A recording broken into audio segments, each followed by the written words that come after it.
Start. In concluding my report, I would point out that there are many circumstances which will be taken into consideration on a future occasion, but of which it is considered unwise to speak now. Stop.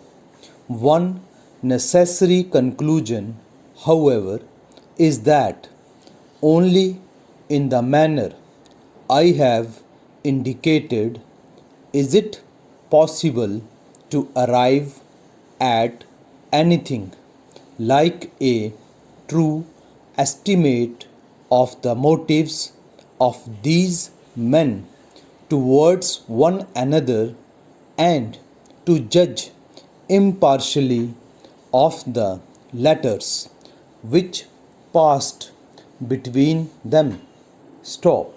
The incident at the telegraph office is the most important.